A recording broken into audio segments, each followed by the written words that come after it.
Hello नमस्कार सुप्रभात दोस्तों, मैं सतीश पाल अपने परिवार सिलेक्शन गुरु जी यूट्यूब चैनल पर आपका हार्दिक स्वागत है, अभिनंदन करते हैं। हम आशा करते हैं कि आप सभी स्वस्थ और मस्त होंगे। तो चलिए हम रोज़ की तरह आज भी जीएस के 20 क्वेश्चन आपके सामने लेकर आए हुए हैं, जो कि आपके आगामी जो पेपर होने वाले हैं। हालांकि इस अच्छी खुशखबरी बता दें कि जो भी भाई आप मतलब CSF फायरमैन का फॉर्म भर रखे थे और उन्होंने फिजिकल दे रखा था, तो काफ़ी बेसब्री के बाद उनके एग्ज़ाम का डेट आ चुका है।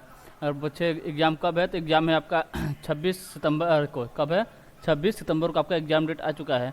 ठीक है, तो चलिए हम उनको मतलब CSF के पिछले क्वेश्चन को देखते हुए क्वेश्चन लेकर आए हैं, क्योंकि कुछ ही दिन रह चुके हैं आपके सामने, माने तो 8 से 9 दिन बचे हुए हैं। ठीक है, आपके पेपर में।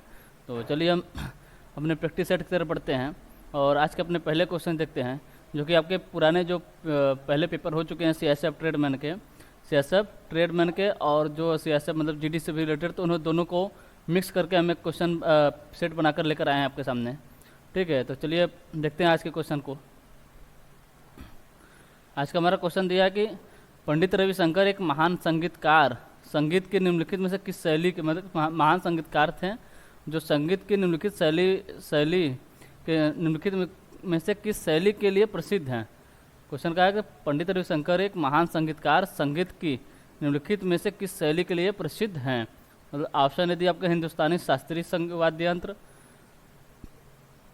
ऑप्शन बी दिया आपका हिंदुस्तानी शास्त्रीय गायन, ऑप्शन सी दिया आपका कर्नाटक शास्त्रीय गायन और ऑप्शन डी दिया आपका कर्नाटक शास्त्रीय वाद्य। तो अगर हम पंडित रविशंकर की बात करें, किसके पंडित रविशंकर की, तो कौन थे? सितार वादक थे। क्या बजाते थे? सितार बजाते थे। क्या बजाते थे? सितार बजाते थे। पंडित रविशंकर संबंध पूछे किससे, थे? सितार बजाते थे। क्या थे? सितार वादक थे। ठीक है, इसलिए जो ये तो गायन मतलब शास्त्रीय गायन से संबंधित थे नहीं, यानी ऑप्शन बी हमारा और ऑप्शन सी हमारा आंसर ऐसे ही गलत हो जाता है। क्या था? ऑप्शन बी था हमारा हिंदुस्तानी शास्त्रीय गायन, ऑप्शन सी था हमारा कर्नाटक शास्त्रीय गायन। ये दो आंसर हमारा ऐसे ही गलत हो गया। ठीक है, ऑप्शन तो अगर बात करें क्या था, तो सितार वादक थे। तो हमारा आंसर क्या हो जाएगा? हमारा आंसर हो जाएगा हिंदुस्तानी शास्त्रीय वाद्य यंत्र बजाते थे। कौन सा वाद्य यंत्र बजाते थे? सितार बजाते थे। ठीक, यानी इनका संबंध किससे है? हिंदुस्तानी शास्त्रीय वाद्य यंत्र से है, यानी ऑप्शन ए हमारा जो है ये सही आंसर होता है। ठीक, चलिए अगला क्वेश्चन देख लेते हैं। अगला क्वेश्चन दिया हमारा कि डैश को आधुनिक भारत कला का जनक कहा जाता है। डैश को आधुनिक भारत का जनक डैश को आधुनिक भारत कला का जनक कहा जाता है। मतलब किसको आधुनिक भारत कला का जनक कहा जाता है? मतलब चित्रकला के बारे में बात कर रहा है। ऑप्शन ने दिया आपका अवनींद्रनाथ टैगोर, ऑप्शन बी दिया आपका राजा रवि वर्मा, ऑप्शन सी दिया आपका नंदलाल बोस और ऑप्शन डी दिया है के वेंकटप्पा। ठीक है, तो इसकी बात कर रहा है मतलब कौन आधुनिक भारत कला के जनक कहे जाते थे? कौन कहे जाते थे? कहे जाते थे आपके राजा रवि वर्मा। राजा रवि वर्मा जो है ये आधुनिक भारत यानी कला के या चित्रकला के जनक कहे जाते थे, यानी ऑप्शन बी हमारा जो है ये सही आंसर होता है। ठीक है, चलिए अगला क्वेश्चन देखते हैं। अगला क्वेश्चन दिया पुर्तगाल की राजधानी क्या है? पुर्तगाल की राजधानी क्या है? ऑप्शन ने दिया आपका मैड्रिड, ऑप्शन बी दिया लिस्बन, ऑप्शन सी दिया आपका कोपेनहेगन और ऑप्शन डी दिया होगा पेरिस। ऑप्शन डी क्या दिया है? पेरिस। ठीक, तो अगर हम मैड्रिड की बात करें, पूछे मैड्रिड किसकी राजधानी है, तो मैड्रिड है आपके किसकी? स्पेन की राजधानी। किसकी? स्पेन की राजधानी है। ठीक है, कोपेनहेगन की बात करें तो कोपेनहेगन किसकी राजधानी है, तो है आपके डेनमार्क की। डेनमार्क की राजधानी पूछे क्या है, तो है आपका कोपेनहेगन। ठीक है, अगर पेरिस की बात करें तो ये आपके फ्रांस की राजधानी। किसकी राजधानी? फ्रांस की राजधानी क्या है? पेरिस है। अब पुर्तगाल की पूछे तो क्या हो जाएगी? लिस्बन हो जाएगी। क्या हो जाएगी? लिस्बन, यानी ऑप्शन बी हमारा जो है ये सही आंसर होता है। ठीक, चलिए अगला क्वेश्चन देखते हैं। कौन सा देश 2026 एशियाई खेलों की मेजबानी करेगा? कौन सा देश जो है 2026 एशियाई खेलों की मेजबानी करेगा? ऑप्शन ने दिया आपका जापान, ऑप्शन बी दिया आपका मलेशिया, ऑप्शन सी दिया आपका सिंगापुर और ऑप्शन डी दिया आपका वियतनाम। किसकी बात कर रहा है? एशियाई खेल।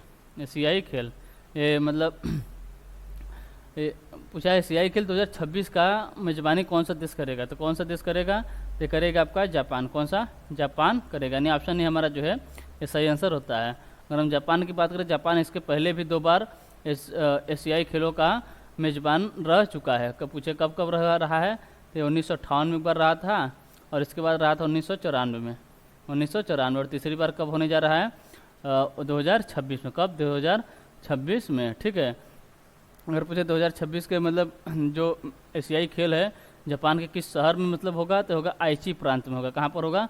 आइची प्रांत में। अगर पूछे 1958 का जो खेल था, जापानी मेजबान था, तो जापान के किस शहर में हुआ था? जापान के किस शहर में हुआ था? तो हुआ था 1958 का हुआ था आपका टोक्यो में। कहाँ पर? टोक्यो में। और इसी प्रकार देख लेकर सर 1994 का किस शहर में हुआ था?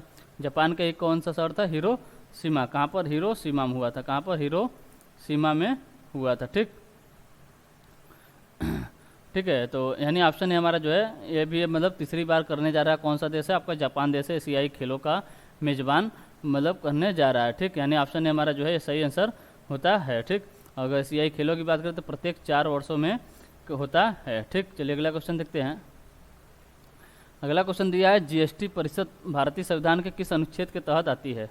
जीएसटी परिषद जो है भारतीय संविधान के किस अनुच्छेद के तहत आती है? ऑप्शन है दिया आपका अनुच्छेद 278, ऑप्शन भी दिया आपका अनुच्छेद 279A, ऑप्शन सी दिया यहाँ पर क्या है? सी है। ठीक, ऑप्शन सी की बात करें तो ऑप्शन सी क्या दिया? अनुच्छेद 281 है। और ऑप्शन डी दिया इनमें से कोई नहीं। ऑप्शन डी क्या दिया है? इनमें से कोई नहीं। ठीक, तो पूछा है जीएसटी परिषद जो है भारतीय संविधान के किस अनुच्छेद के तहत आती है? तो किस अनुच्छेद की बात करें तो अनुच्छेद है आपका 279A, यानी ऑप्शन बी हमारा जो है ये सही आंसर होता है। अगर हम किसकी बात करें? जीएसटी की बात करें, 101वें संविधान संशोधन के द्वारा प्रदान किया गया था। ठीक है, और जीएसटी काउंसिल जो है आपका, इसमें पूछे टोटल कितने सदस्य होते हैं? तो टोटल आपके इसमें होते हैं आपके 33 सदस्य होते हैं। कितने होते हैं? 33 सदस्य होते हैं। इसमें 2 जो होते हैं आपके केंद्र के होते हैं। कहाँ के? 2 होते हैं आपके केंद्र के। ठीक है, 2 केंद्र के होते हैं, और 28 हैं आपके स्टेट के, और 3 कहाँ के हैं? ये आपके यूटीस होते हैं। ठीक है, 3 यूटीस होते हैं, 28 स्टेट के और 2 केंद्र के। टोटल आपके 33 सदस्य होते हैं किसमें? जीएसटी काउंसिल में। ठीक, चलिए अगला क्वेश्चन देखते हैं।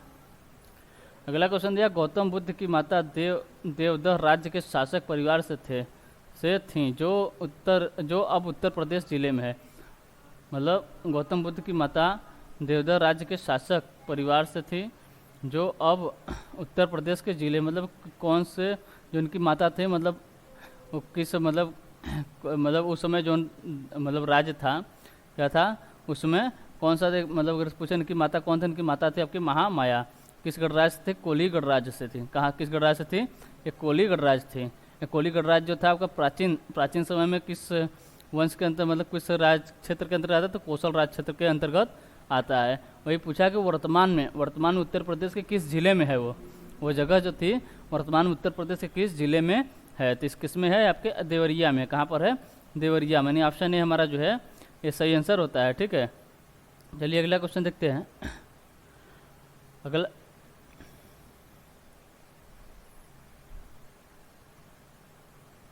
अगला क्वेश्चन हमारा दिया है कि अलाउद्दीन खिलजी द्वारा निर्मित प्रसिद्ध अलाई दरवाज़ा कहाँ स्थित है? अलाउद्दीन खिलजी द्वारा निर्मित अलाई दरवाज़ा कहाँ स्थित है? ऑप्शन ए दिया आपका आगरा, ऑप्शन बी दिया आपका दिल्ली, ऑप्शन सी दिया आपका अवध, और ऑप्शन डी दिया वारंगल।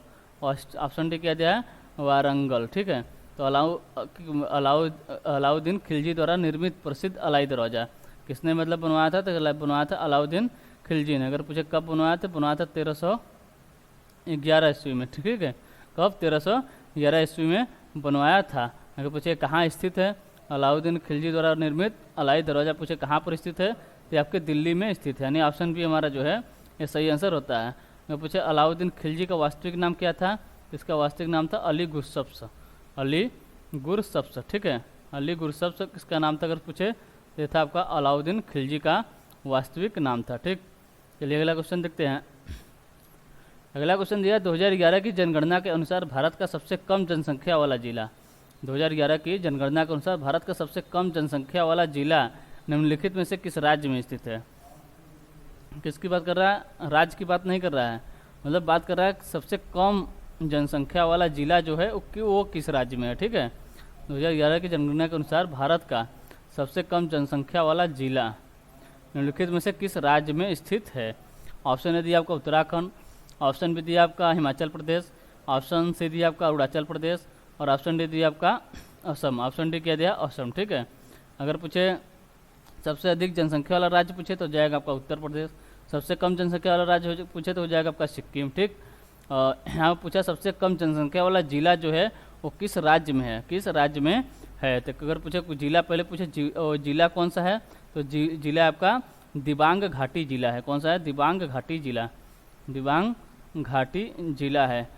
ये कहाँ पर है, आपके अरुणाचल प्रदेश का एक जिला है। ठीक है, जो सबसे कम जनसंख्या वाला। अगर पूछे यहाँ की जनसंख्या कितनी है, यहाँ की जनसंख्या आपको 7,948। ठीक है, कितनी जनसंख्या, 7,948 यहाँ की जनसंख्या है। ठीक, एक कौन सा जिला है, दिबांग घाटी जिला है, जो कि आपके अरुणाचल प्रदेश में स्थित है, यानी अरुणाचल प्रदेश का ये जिला है। यानी ऑप्शन सी हमारा क्या हो जा रहा है, सही आंसर हो जाता है। ठीक है, आंसर ऑप्शन सी हमारा जो है ये सही आंसर हो जाता है। ठीक, और कुछ अगर से 2011 की जनगणना के अनुसार सबसे घनत्व वाला राज्य कौन सा है, तो अभी आपका अरुणाचल प्रदेश हो जाएगा।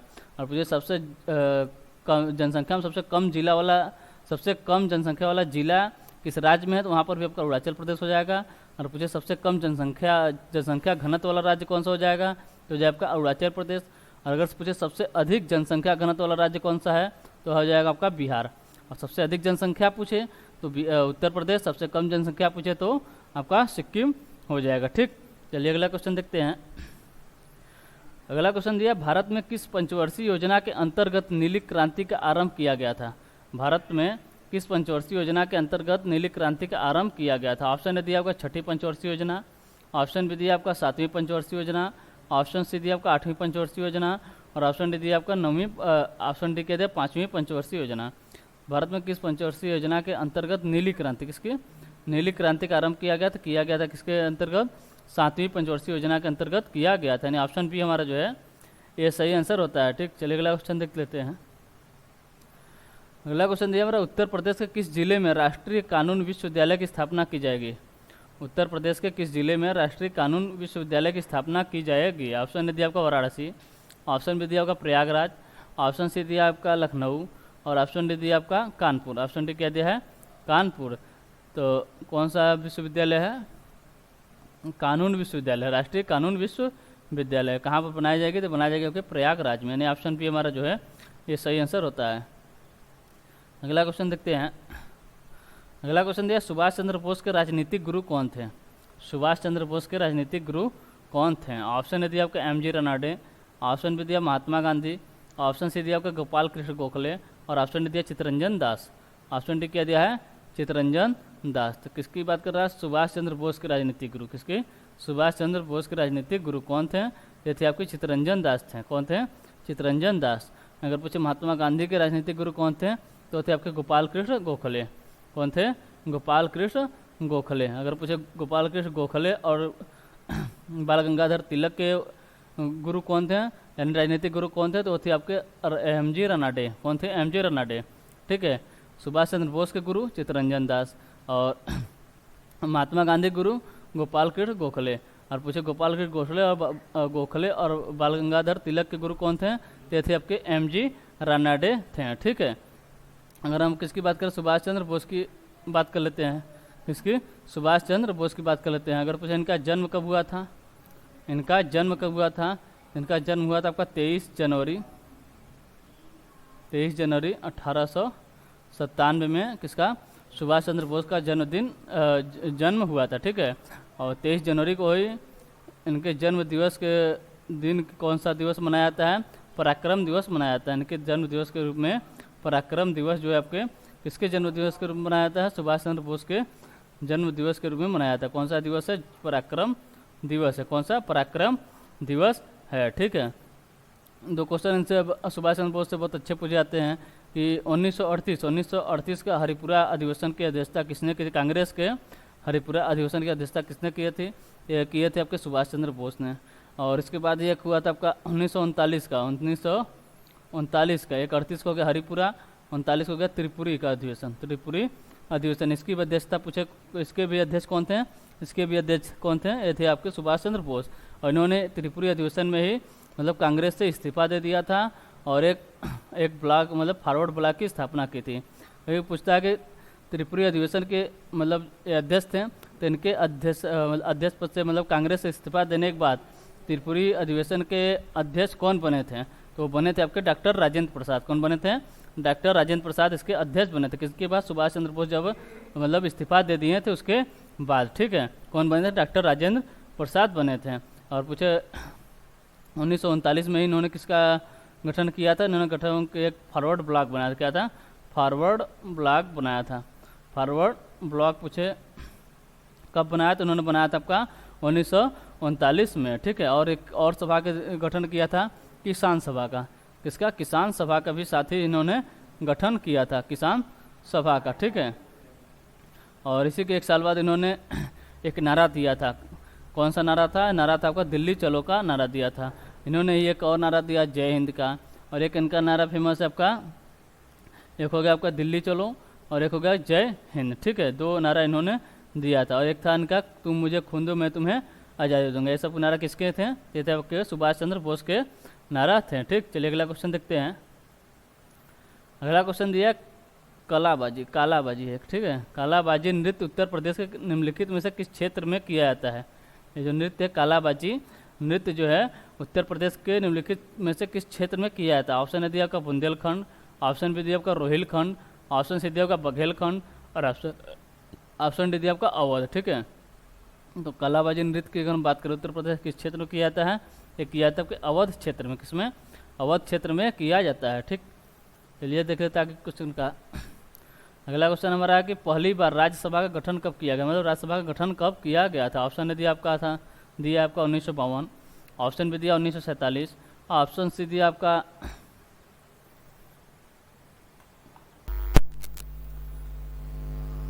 क्वेश्चन पूछा कि पहली बार राज्यसभा का गठन कब किया गया था? ऑप्शन ने दिया आपका 1952, ऑप्शन भी दिया 1947, ऑप्शन सी दिया आपका 1950 और ऑप्शन दिया 1948। तो किसी बात है राज्यसभा का गठन पूछा कब हुआ था? तो हुआ था 3 अप्रैल 1952 को। कब हुआ था? 3 अप्रैल 1952 को राज्यसभा का गठन हुआ था। कब? 3 अप्रैल 1952 को, ठीक है। कब हुआ था? 3 अप्रैल 1952 का। यानी ऑप्शन ए हमारा जो है ये सही आंसर होता है। कब? 1952, ठीक है। चलिए अगला क्वेश्चन देखते हैं। अगला क्वेश्चन दिया निम्नलिखित में से कौन सा नृत्य उत्तर प्रदेश से संबंधित नहीं है? निम्नलिखित में से कौन सा नृत्य जो है आपको उत्तर प्रदेश से संबंधित नहीं है? ऑप्शन दिया आपका चरकुला, ऑप्शन भी दिया आपका कठपुतली नृत्य, ऑप्शन सी दिया आपका मयूर नृत्य और ऑप्शन डी दिया आपका रासलीला। ऑप्शन डी क्या दिया है? रासलीला। चरकुला की बात करें, मयूर की बात करें, रासलीला, ये तीनों कहाँ के? आपके उत्तर प्रदेश के। लेकिन कठपुतली की बात करते कहाँ का है? आपके राजस्थान का है। कहाँ का है? राजस्थान का है, ठीक है। राजस्थान का, यानी ऑप्शन बी हमारा जो है ये सही आंसर होता है। कठपुतली नृत्य पूछे कहाँ का है? आपके राजस्थान का नृत्य है, यानी ऑप्शन बी हमारा जो है सही आंसर होता है, ठीक। चलिए अगला क्वेश्चन देखते हैं। अगला क्वेश्चन दिया अनुच्छेद डैश में न्यायपालिका को कार्यपालिका से अलग करने के बारे में बताया गया है। मतलब किस अनुच्छेद में न्यायपालिका को कार्यपालिका से अलग करने के बारे में बताया गया है? ऑप्शन दिया अनुच्छेद 46, ऑप्शन बी दिया आपका अनुच्छेद 48, ऑप्शन सी दिया अनुच्छेद 50 और ऑप्शन डी दिया अनुच्छेद 51। तो किसमें बताया गया है? तो बताया गया अनुच्छेद 50 में। किसमें? अनुच्छेद 50 में किसको? न्यायपालिका को कार्यपालिका से अलग करने के बारे में बताया गया है, यानी ऑप्शन सी हमारा जो है ये सही आंसर होता है। तो पूछा अनुच्छेद 51 में क्या बताया गया? तो अनुच्छेद 51 में बताया गया आपका अंतर्राष्ट्रीय शांति और सुरक्षा के बारे में बताया गया है, ठीक। चलिए अगला क्वेश्चन देखते हैं। अगला क्वेश्चन दिया भारत भवन कहाँ स्थित है? भारत भवन कहाँ स्थित है? ऑप्शन ए दिया आपका भोपाल, ऑप्शन बी दिया आपका बनारस, ऑप्शन सी दिया आपका लखनऊ और ऑप्शन डी दिया आपका इंदौर। ऑप्शन डी किया दिया है इंदौर। तो भारत भवन अगर पूछे कहाँ स्थित है तो यह आपके कहाँ पर? भोपाल में। मध्य प्रदेश की राजधानी कहाँ? भोपाल में, यानी ऑप्शन ए हमारा जो है ये सही आंसर होता है। अगर पूछे इसका उद्घाटन कब और किसने किया था? तो की थी आपके पूर्व प्रधानमंत्री इंदिरा गांधी। कौन थी? इंदिरा गांधी ने इसका उद्घाटन किया था, ठीक है। इसका उद्घाटन की थी, कब की थी? ये की थी 12 फरवरी 1982 को इसका उद्घाटन हुआ था। कहाँ पर है? तो आपके भोपाल में है, ठीक। अगर पूछे इसके वास्तुकार कौन है? इसके वास्तुकार है आपका चार्ल्स कोरियर। कौन है? चार्ल्स कोरियर इसके वास्तुकार हैं, ठीक। चलिए अगला क्वेश्चन देखते हैं।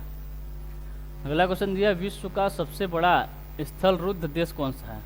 विश्व का सबसे बड़ा स्थल रुद्ध देश कौन सा है? ऑप्शन ए दिया आपका अफगानिस्तान, ऑप्शन बी दिया आपका चीन, ऑप्शन सी दिया कजाकिस्तान और ऑप्शन डी दिया मंगोलिया, ठीक है। तो विश्व का सबसे बड़ा स्थल रुद्ध मतलब चारों तरफ भूमि से जिसे कहते हैं लैंड लॉक्ड भूमि कौन सा, मतलब कौन सा देश है, तो ये आपका कजाकिस्तान है। कौन सा है? कजाकिस्तान है। मतलब लैंड लॉक्ड अगर पूछे कौन सा देश है, तो आपका चारों ओर से भूमि से घिरा हुआ देश को पूछे अगर कौन सा, उसमें सबसे बड़ा देश कौन सा है, तो आपका कजाकिस्तान है। यानी ऑप्शन सी हमारा जो है सही आंसर होता है। ठीक, और इससे पूछे अगर सबसे बड़ा देश कौन सा है, तो हो जाएगा आपका रूस हो जाएगा। कौन सा हो जाएगा? रूस हो जाएगा। ठीक, चलिए अगला क्वेश्चन देखते हैं। अगला क्वेश्चन है अंतर्राष्ट्रीय मातृभाषा दिवस कब मनाया जाता है? अंतर्राष्ट्रीय मातृभाषा दिवस कब मनाया जाता है? ऑप्शन दिया आपका 21 फरवरी, ऑप्शन बी दिया आपका 10 जनवरी, ऑप्शन बी दिया आपका, ऑप्शन सी दिया आपका 14 सितंबर, और ऑप्शन डी दिया 1 मई। ऑप्शन डी क्या दिया है? 1 मई। तो अंतर्राष्ट्रीय मातृभाषा दिवस के बारे में पूछ रहा है, तो कौन सा कब मनाया जाता है? तो मनाया जाता है 21 फरवरी को मनाया जाता है। अगर हम 14 सितंबर की बात करें, 14 सितंबर की बात करते हैं, यहाँ तो राष्ट्रीय हिंदी दिवस, राष्ट्रीय हिंदी दिवस मनाया जाता है। ठीक है, और 1 मई की बात करते हैं आपका श्रमिक दिवस है। कौन सा दिवस है? श्रमिक दिवस। श्रमिक दिवस कब मनाया जाता है? 1 मई को मनाया जाता है।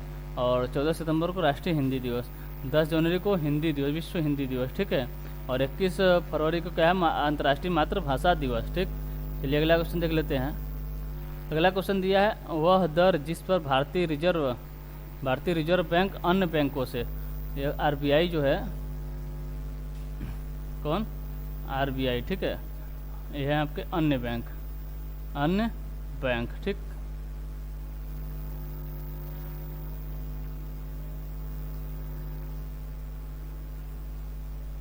अन्य बैंक। ठीक है, तो क्या कर रहा है? वह दर जिस पर भारतीय रिजर्व बैंक अन्य बैंकों से ऋण लेते हैं क्या कहलाती है? ऑप्शन दिया आपका तरलता दर, ऑप्शन बी दिया आपका एक्सचेंज दर, ऑप्शन सी दिया आपका रिवर्स रेपो दर, और ऑप्शन डी दिया आपका रेपो दर। ठीक है, तो अगर जब आरबीआई अन्य बैंकों को ऋण देती है, यानी अन्य बैंक जो है आरबीआई से ऋण लेते हैं, तो उसे कहते हैं आपका रेपो दर। क्या कहते हैं? रेपो दर। और जब कल तो आरबीआई जो है अन्य बैंकों से ऋण लेती है, तो इसे कहते हैं रिवर्स रेपो दर, रिवर्स रेपो दर, ये रिवर्स रेपो दर कहलाता है। ठीक, यानी ऑप्शन सी हमारा जो है ये सही आंसर होता है। ठीक, तो चलिए आज के लिए बस इतना ही रखते हैं। अब मिलते हैं आपसे अगले सेशन में। अगर सेशन आपको अच्छा लग रहा हो तो लाइक और सब्सक्राइब जरूर करें और शेयर करना ना भूलें। ठीक है, मिलते हैं आपसे अगले सेशन में। तब तक लिए टेक केयर, बाय बाय, जय हिंद, जय भारत।